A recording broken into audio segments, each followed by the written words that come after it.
Today's story is about the greatest rise ever told. The story of Jesus. Before he was known. Before the miracles. Before the cross. Before the world knew his name. He was just a baby, born in a manger, under a star the world didn't understand. Not born in gold. Not wrapped in silk. But wrapped in humility. The world was broken. It cried for healing. It begged for hope. And God answered with a child. A carpenter's son. In the town of Bethlehem. He didn't arrive with soldiers. He came with silence. He didn't bring wrath. He brought grace. We know little about his early days. But while the world was asleep, he was growing in wisdom, in favor, in strength. No crowds. No followers. Just the quiet preparation of destiny. Because the greatest rises begin in secret. At the Jordan River, the heavens opened. And a voice thundered, "This is my beloved son." It wasn't just water that touched him. It was the weight of the mission. He wasn't just a man anymore. He was the Messiah. Before the miracles came the wilderness. 40 days. No food. No water. No comfort. And then the tempter came. Satan offered him power, kingdoms, escape. But Jesus chose obedience. Because he didn't come to escape the cross. He came to carry it. He didn't wear a crown of gold. He washed feet. He healed the sick. He touched lepers. He forgave the condemned. He didn't come to be served. He came to serve. And in doing so, he showed us power isn't domination. It's sacrifice. Follow me. He didn't need speeches. Just 2 words. And fishermen dropped their nets. Tax collectors left their tables. Sinners walked away from shame. Because when Jesus calls, he calls people into purpose.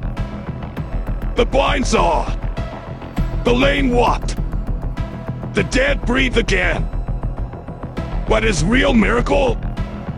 Restoring broken hearts. He didn't just heal bodies. He healed identities. He made the outcast feel seen. He gave sinners a seat at his table. One night, a storm rose. Waves crashed. The boat trembled. The disciples feared death. But Jesus slept. And when he woke, he didn't panic. He spoke. And the sea obeyed.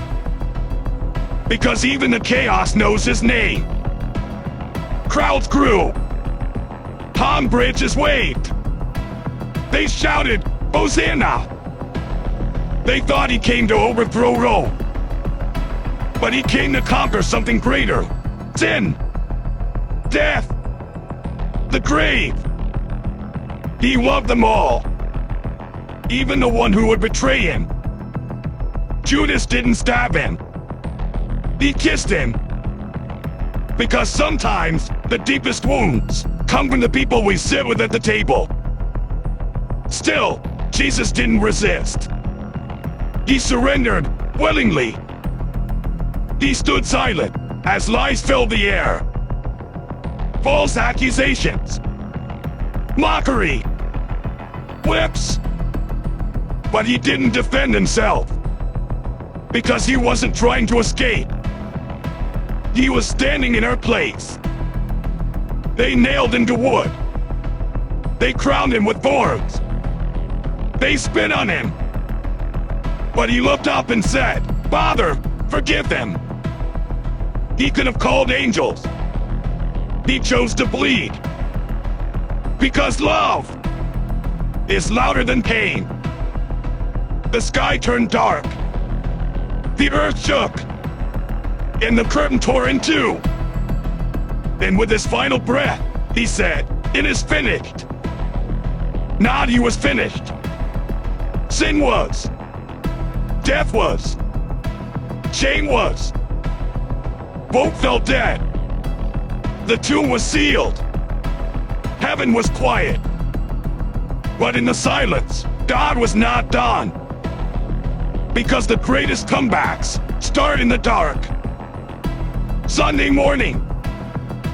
Women came with spices, but found an empty tomb.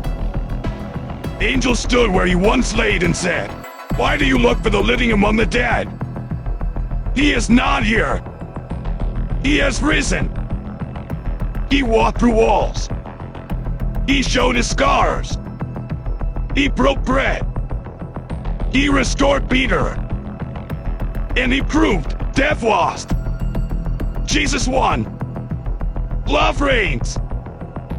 Before he ascended, he said, "Go! Make disciples. Teach them. Baptize them. I am with you always." He didn't build monuments. He built a movement. Over 2,000 years later, empires have fallen. Kings have faded. But his name still heals. His story still saves. His words still speak. Because Jesus didn't stay in history.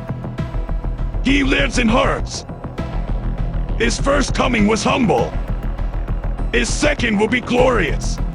He won't come as a lamb, but as a lion. Not to suffer, but to reign. And until that day, we rise because he rose. We fight because he won. We love because he loved us first. This is the greatest rise ever told. This is the story of Jesus. Today's not just a story. It's a fire. It's proof that no matter how far you fall, you can still rise. This is weight. We are limitless. And this is the rise you needed to see today. Believe that.